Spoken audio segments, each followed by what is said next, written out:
Good afternoon all of you. आज हम banking and insurance की 5th लेक्चर की क्लास ले रहे हैं जो कि रिलेटेड है इंपॉर्टेंट क्वेश्चन से। आज का जो हमारा टॉपिक है वो है ई बैंकिंग। ई बैंकिंग का मीन्स होता है इलेक्ट्रॉनिक बैंकिंग, और ये हमारे बैंकिंग सेक्टर का सबसे इम्पॉर्टेंट पार्ट है टेक्नोलॉजी ऑफ बैंकिंग का। आज का जो हमारा क्वेश्चन होने वाला है वो है रिलेटेड है ई बैंकिंग से। उसके अंदर हमें ई बैंकिंग के बारे में बताना है और उसके एडवांटेजेस और डिसएडवांटेज भी बताने हैं। उसमें हम ई बैंकिंग के अंदर आज हम ऑब्जेक्टिव्स भी पढ़ेंगे, ई बैंकिंग के क्या क्या ऑब्जेक्टिव्स हैं और क्या क्या अपॉर्चुनिटीज़ बैंकिंग सेक्टर को मिली है ई बैंकिंग के आने से। तो एक्सटर्नल के अंदर जो क्वेश्चन पूछा जाता है ई बैंकिंग से रिलेटेड, उसके बिहाफ पे मैंने आज एक क्वेश्चन डिज़ाइन किया है। वो क्वेश्चन ये है, explain concept of e banking and advantage and disadvantage of it in detail. E banking की कंसेप्ट क्या है और उसके एडवांटेज और डिसएडवांटेज बताएं। तो इसका आंसर हम इस तरीके देंगे कि पहले हम ई बैंकिंग बताएंगे। ई बैंकिंग है क्या? Internet banking. E banking facilitates consumers to available various small and large value banking products and services through electronic channels. Internet banking comprises banking activities or services which can be available by customers at any point of time and from any places with their convenience. It is called the PC banking, online banking, cyber banking, virtual banking, etc. Internet banking delivers banking services through the open access computer network.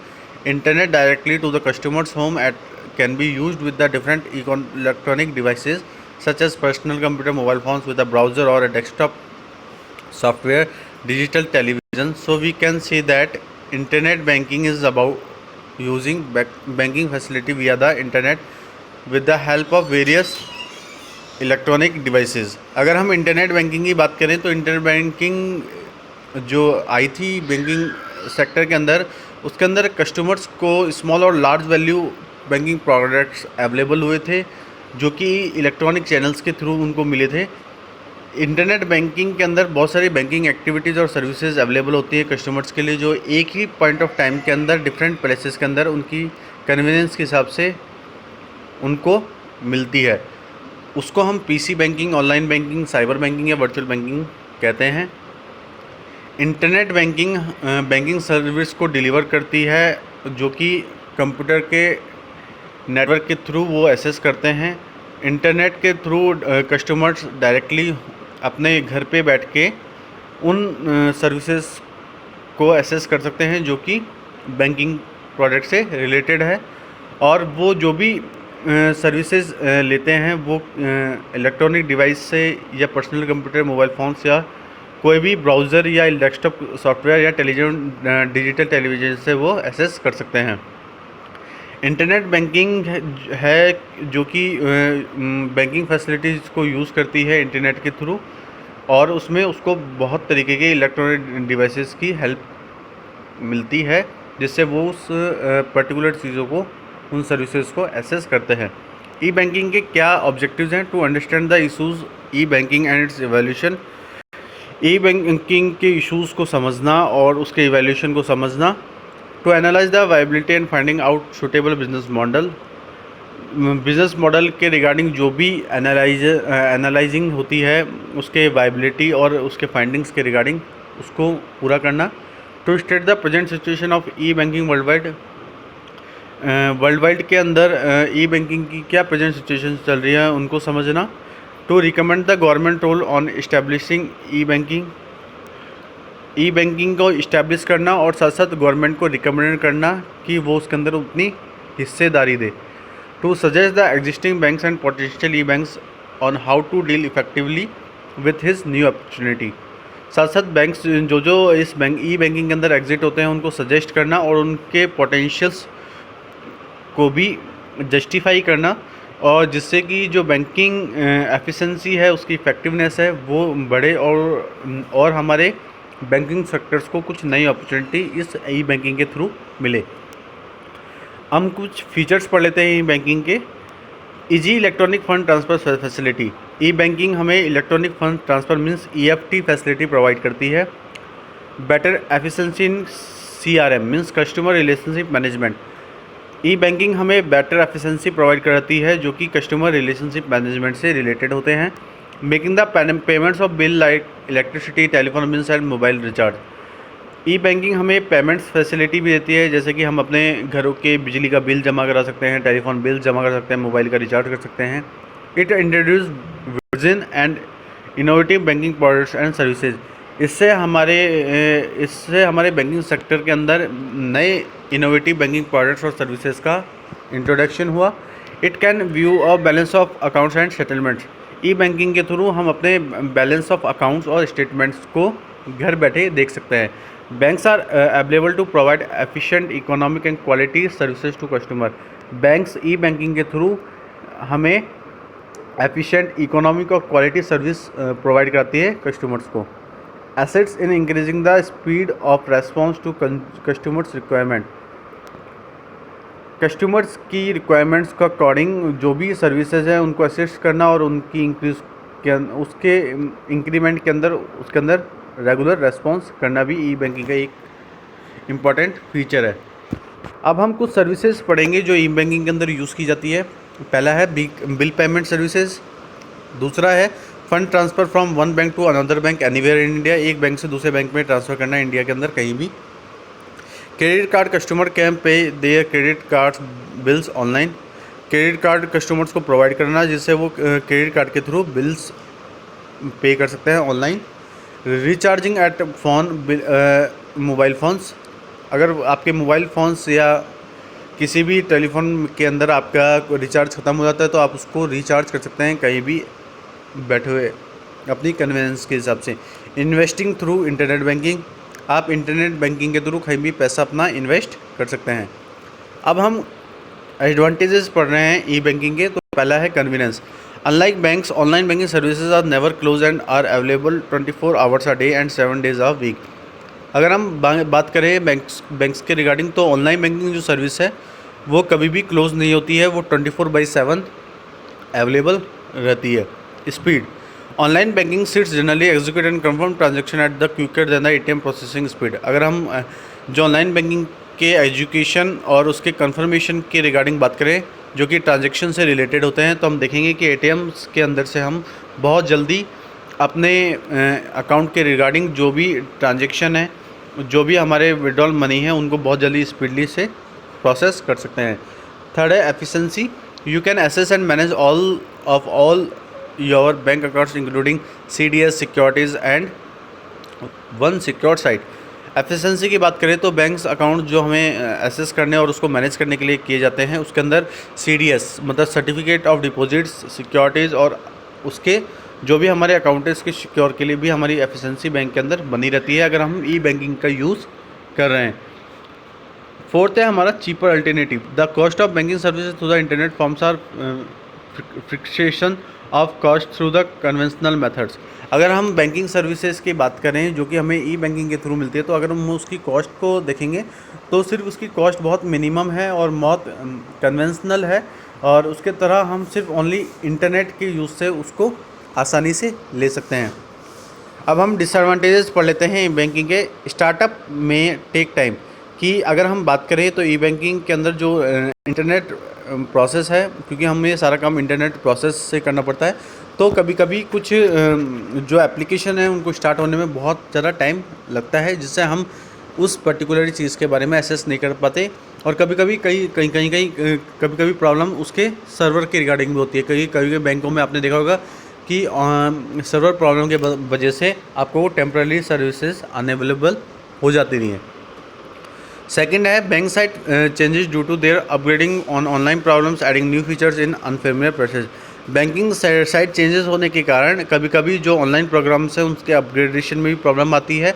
साथ साथ जो भी banking products के new features हैं उनको add करने में भी बहुत दिक्कत आती है जब वो अनफेमिलियर प्लेसेस से बिलोंग करते हैं। If the banking services down one can not be use. अगर बैंकिंग सर्विसेज मीन्स उसका सर्वर डाउन हो जाता है तो उसको कोई भी यूज़ नहीं कर सकता। Some places charges for online access. कुछ प्लेसेस ऐसे होते हैं जहाँ पर ऑनलाइन एसेस करने के लिए आपको चार्ज देना पड़ता है। Phone bills can increase. अगर आप देख रहे होंगे कि जब से ई बैंकिंग चालू है तो आपके फ़ोन बिल्स भी डे बाई डे इंक्रीज़ हो रहे हैं। Customers are complaint to have computers at home, internet access and computer skills. Customers के पास जो कंप्यूटर्स है अगर उसकी अवेलेबिलिटी अगर घर पे नहीं है या उनके पास इंटरनेट फैसिलिटी अवेलेबल नहीं है घरों पे, या उनके पास कंप्यूटर स्किल्स नहीं है, तो भी वो इन ई बैंकिंग की चीज़ों से अवेयर या उनका यूज़ करने में प्रॉब्लम्स फेस कर सकते हैं। अब हम बात कर रहे हैं कि ई बैंकिंग ने हमारे बैंकिंग सेक्टर को क्या क्या अपॉर्चुनिटीज़ दी हैं, तो उसको हम एक बार रीड आउट कर लेते हैं। Number 1 is untapped rural markets contributing to 70% of total population in India is a largely untapped market form banking sector in all urban areas banking services enter but only a few big villages have the bank entered, so that the bank must reach in remaining all the villages because the majority of Indian still living in rural areas।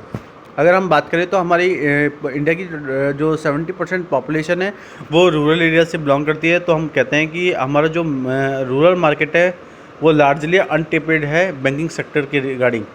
तो जो urban areas हैं वो अपनी services के banking service के अंदर enter कर लेते हैं, और साथ साथ जो बिग विलेजेस है जो कि अर्बन एरियाज से रिलेटेड है, तो वो बैंकिंग सेक्टर के अंदर एंटर इजीली तरीके से हो जाते हैं। लेकिन अगर हम बात करें दूसरे विलेजेस की जिनके अंदर अभी तक कोई भी बैंकिंग फैसिलिटीज़ अवेलेबल नहीं हो पाई है, तो वो बहुत मेजर ऐसी अपॉर्चुनिटी है ई बैंकिंग के लिए कि वहाँ तक अभी तक रूरल एरियाज़ के अंदर किसी भी तरीके की कोई बैंकिंग सिस्टम चालू नहीं हो पाया है। और ई बैंकिंग के थ्रू आज जिन विलेजेस के अंदर बैंकिंग एंटर नहीं हो पाया या बैंकिंग सेक्टर एंटर नहीं हो पाया है, वहाँ पे ई बैंकिंग थ्रू आज जो रूरल एरियाज़ के लोग हैं या वो विलेजेस के लोग हैं वो आज बैंकिंग सर्विसेज एक्सेस कर रहे हैं जो स्मॉल एरियाज से या रूरल एरिया से बिलोंग करते हैं। Multiple channels Banks can offer so many channels to access their banking and other services such as ATM, local branches, telephone, mobile banking, video banking, etc. to increase the banking business। अगर हम देखें तो ई banking के through हमें multiple channels access करने को मिले हैं जो कि बैंकिंग के सर्विसेज से रिलेटेड है। जैसे कि हम ATM की बात करें, automated teller machine, local branches, telephone, mobile banking, video banking. इससे हमारा क्या है कि जो बैंकिंग बिजनेस है वो भी धीरे धीरे इंक्रीज़ होने लगा है। Worthy customer services are the best brand ambassador for any bank for growing its business। Every engagement with the customer is an opportunity to develop a customer faith in the bank while increasing competition। Customer services has become the backbone for judging the performance of bank। अगर हम customer services की बात करें तो जो banking का जो brand ambassador है और जो बिज़नेस के ग्रोइंग के लिए जो सबसे इम्पोर्टेंट चीज़ है वो है कस्टमर सर्विसेज। अगर हम देखें कि कस्टमर्स की धीरे धीरे मतलब कि इन्लार्जमेंट होती जा रही है, मतलब कस्टमर्स धीरे धीरे बढ़ते जा रहे हैं बैंकिंग सेक्टर के अंदर, तो हमारे उनकी सर्विसेज को लेके भी बहुत ज़्यादा ध्यान रखना पड़ेगा, उनकी अपॉर्चुनिटीज़ को भी डेवलप करना पड़ेगा, क्योंकि कस्टमर्स का जो फेथ है बैंक पे वो डे बाय डे इंक्रीज हो रहा है ई बैंकिंग के through. While increasing competition customer services become the backbone for judging the performance of banks. जैसे जैसे हम देख रहे हैं कि कस्टमर सर्विसेज धीरे धीरे बढ़ रही हैं, तो हम देख रहे हैं कि जो बैंक्स के जो कंपटीशन लेवल है वो भी धीरे धीरे इंक्रीज़ हो रहे हैं, उनकी परफॉर्मेंस में भी डे बाय डे इंक्रीज़ हो रहे हैं। Internet banking means it is a clear that online finance will pick up and there will be increase convenience in the terms of product offering banking services, share trading, insurance, loans based on the data, warehousing and data mining technology। Anytime, anywhere, banking will become common and will have to upscale, such as scaling could include bank launching separate internet banking services apart from traditional banking services। अगर हम internet banking की बात करें तो ये एक बहुत clear तरीके से ये ऑनलाइन फाइनेंस हमें प्रोवाइड कराती है, जो कि हमारे कन्वीनियंस को भी इंक्रीज़ करती है, जो कि रिलेटेड है हमारे बैंकिंग प्रोडक्ट से और बैंकिंग सर्विस प्रोडक्ट से, जिसके अंदर शेयर ट्रेडिंग, इंश्योरेंस, लोन्स या हमारे वेयर हाउसिंग का डाटा या हमारे डाटा माइनिंग टेक्नोलॉजी, उनका हम इजीली तरीके से यूज़ कर सकते हैं जब से हमारे इंडिया के अंदर इंटरनेट बैंकिंग चालू हुई है। हम ये देखते हैं कि एनी टाइम एनीवेयर हम बैंकिंग सर्विसेज को अप स्केल तरीके से यूज़ कर सकते हैं, जिससे हम बैंकिंग को लॉन्च करके थ्रू हम इंटरनेट बैंकिंग सर्विसेज का यूज़ करके और ट्रेडिशनल बैंकिंग सर्विसेज को अपने बैंकिंग सेक्टर के अंदर ला सकते हैं। Retail landing recently banks can have adopted customer segmentation which has help in customising their products portfolios well. Thus, retail lending has become a focus area, particularly in aspect of financing customer durables, housing, automobiles, etc. Retail lending has also helped in risky disposable and in enhancing the earnings of banks with better recovery rate. अगर हम retail landing की बात करें तो customer के segmentation के बाद हमने ये देखा कि जो कस्टमर के जो प्रोडक्ट्स हैं, रिलेटेड प्रोडक्ट्स हैं जो बैंकिंग से रिलेटेड है, वो भी धीरे धीरे बैंक्स अडॉप्ट करने लगा है। और इन रिटेल लैंडिंग के थ्रू हम कुछ मेन एरिया के अंदर फोकस करने लगे हैं जो कि कस्टमर्स के फाइनेंसिंग के रिगार्डिंग है, जिसमें कस्टमर अपने कंज्यूमर ड्यूरेबल्स, हाउसिंग और ऑटोमोबाइल्स के अंदर भी फोकस करने लगा है। रिटेल लैंडिंग के थ्रू जो रिस्क है वो डिस्पेजेबल भी को कम करने के लिए अंदर हमें हेल्प कर रही है। साथ साथ जो बैंकिंग की जो अर्निंग है, मीन्स उसकी इनकम है, वो भी धीरे धीरे इंक्रीज़ होने लगी है। और साथ साथ जो रिकवरी रेट है बैंकिंग की, वो भी बेटर होने लगी है। Indian customers, they are growing Indian banking sector with its strong home country linkage, seek a unique combination of Indian ethnicity and global standards that offers a valuable, nice opportunity for Indian banks. The biggest opportunity for the Indian banking sector today is the Indian customers.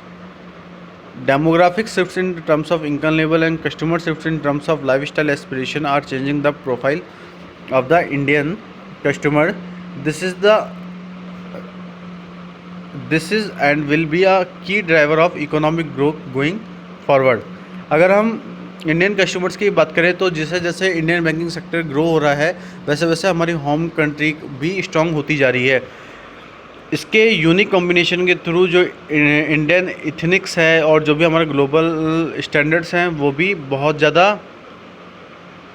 Offer हो रहे हैं हमारे Indian banks के अंदर। उसकी value भी बहुत ज़्यादा और उसके जो भी अपॉर्चुनिटीज़ हैं वो भी धीरे धीरे हमें बहुत ज़्यादा ऑफ़र हो रहे हैं। अगर हम इंडियन बैंकिंग की बिगेस्ट अपॉर्चुनिटी की बात करें तो जो हमारे इंडियन कस्टमर्स हैं वो भी डे बाय डे इंक्रीज़ हो रहे हैं। अगर हम देखते हैं कि इंडियन बैंकिंग सेक्टर के अंदर जो डेमोग्राफिक शिफ्ट होता है कि जो एक कंज्यूमर की इनकम लेवल से होता है, और अगर हम कल्चरल शिफ्ट की बात करें जो कि कस्टमर्स की लाइफस्टाइल एस्पिरेशन से चेंज होता है, तो इंडियन कस्टमर्स की जो प्रोफाइल है वो भी धीरे धीरे ई बैंकिंग के थ्रू चेंज होती जा रही है। अगर हम बात करें तो जो इकोनॉमिक ग्रोथ है हमारी इंडिया की, वो भी ई बैंकिंग के इंट्रोडक्शन के बाद धीरे धीरे इंक्रीज़ होने लगी है। The Indian customers now seek to fulfill the lifestyle aspiration at the younger age with an optimal combination of equity and debt to the finance consumption and asset creation. The consumer represents a market for a wide range of products and services, into a mortgage to finance his house, and auto loan for his car, a credit card for ongoing purchase, a bank account, a long-term investment plan to the children's higher education, pension plans for his retirement, a life insurance policy. The possibilities are endless, and these consumers does not live just in India's top 10 cities. He represents across cities, towns and villages in rural areas. Consumer goods companies are already tapping this potential. It is for the banks to make the most of the opportunity to deliver solution out to this market. अगर हम Indian customers की बात करें तो हम देख रहे हैं कि जो कस्टमर्स की लाइफ स्टाइल एस्पिरेशन है वो भी धीरे धीरे बढ़ती जा रही है। तो हम देख रहे हैं कि जो यंगर एज के लोग हैं हमारी पॉपुलेशन के, वो भी धीरे धीरे ऑप्टिमल कम्बिनेशन यूज़ कर रहे हैं इक्विटी और डेप्ट फाइनेंसिंग का, उसके कंजप्शन के रिगार्डिंग और एसेट्स क्रिएशन के रिगार्डिंग। जो कंज्यूमर है वो रिप्रेजेंट कर रहा है मार्केट को और उसके अंदर वाइड रेंज ऑफ प्रोडक्ट और सर्विसेज को वो यूज़ कर रहा है, जिसके अंदर वो अपने हाउस के लिए मॉर्टगेज के रिगार्डिंग फाइनेंस प्रोवाइड करा रहा है, अपने कार्स के लिए ऑटो लोन्स ले रहा है, और कोई भी ऑनगोइंग परचेजेस कर रहा है वो मार्केट से तो उसके लिए वो क्रेडिट कार्ड का यूज़ कर रहा है, बैंक अकाउंट अपने ओपन कर रहा है ऑनलाइन तरीके से, और कोई भी हायर एजुकेशन के लिए जो चिल्ड्रंस का हायर एजुकेशन के लिए जो भी प्लान है उसके लिए लॉन्ग टर्म इन्वेस्टमेंट कर रहा है, रिटायरमेंट के रिगार्डिंग जो भी पेंशन प्लान्स हैं उनको पूरा कर रहा है। अगर पॉसिबिलिटीज़ हो रही है तो कस्टमर्स लाइफ इंश्योरेंस पॉलिसीज़ के अंदर भी अपना एफर्ट लगा रहा है। तो ये देखा जा रहा है कि इंडियन की जो टॉप 10 सिटीज़ हैं उनके अंदर डे बाय डे ये सर्विसेज अवेलेबल होने के कारण डे बाय डे जो कस्टमर्स की अवेयरनेस है इस टेक्नोलॉजी के रिगार्डिंग जो बैंकिंग सेक्टर के अंदर इनोवेट हुई है उसके अंदर धीरे धीरे दिख रहा है कि जो इकोनॉमिक ग्रोथ है वो इन कंडीशंस के अंदर बढ़ रही है। अब हम कुछ अदर अपॉर्चुनिटीज़ पढ़ लेते हैं। तो अगर हम अदर अपॉर्चुनिटीज पढ़ें ई बैंकिंग की, तो हम देख रहे हैं कि ई बैंकिंग के थ्रू नए बिजनेस और नए मार्केट्स एंटर हो रहे हैं इकोनॉमी के अंदर, और नए तरीके पता चल रहे हैं वर्किंग करने के लिए। मतलब बैंकों के अंदर पहले बहुत पुराने तरीके से वर्किंग होती थी, और आज देख रहे हैं कि ई बैंकिंग के इंट्रोडक्शन के बाद तो नए नए तरीके डेवलप हो रहे हैं बैंकिंग सेक्टर्स के अंदर। और हम देख रहे हैं कि जो एफिशिएंसी है, कस्टमर्स की जो एफिशिएंसी है वो भी धीरे धीरे इम्प्रूव हो रही है। उसके बाद हम बात करें तो जो कस्टमर सर्विसेज हैं, जो कस्टमर्स को डिलीवर की जा रही हैं, वो भी हाई लेवल पे बहुत ज़्यादा सेटिस्फैक्ट्री है। तो हम ये देख रहे हैं कि अगर ई बैंकिंग की बात करें, तो जैसे जैसे जो हमारी बैंकिंग सेक्टर के अंदर जो ई बैंकिंग का इंट्रोडक्शन हुआ, जैसे जैसे हमारी टेक्नोलॉजी बैंकिंग के अंदर आने लगी, तो हम देख रहे हैं कि उसके साथ साथ बहुत सारी अपॉर्चुनिटीज़ भी हमारी इकोनॉमी को मिली, हमारे बैंकिंग सेक्टर्स को मिली, जिससे आज देख रहे हैं कि हमारे जो कस्टमर्स हैं वो डे बाय डे इंक्रीज़ हो रहे हैं, और वो इजीली तरीके से हर बैंकिंग प्रोडक्ट्स को एक्सेस कर रहे हैं घर बैठे ही। तो आज के लिए इतना ही। Thank you so much and have a nice day.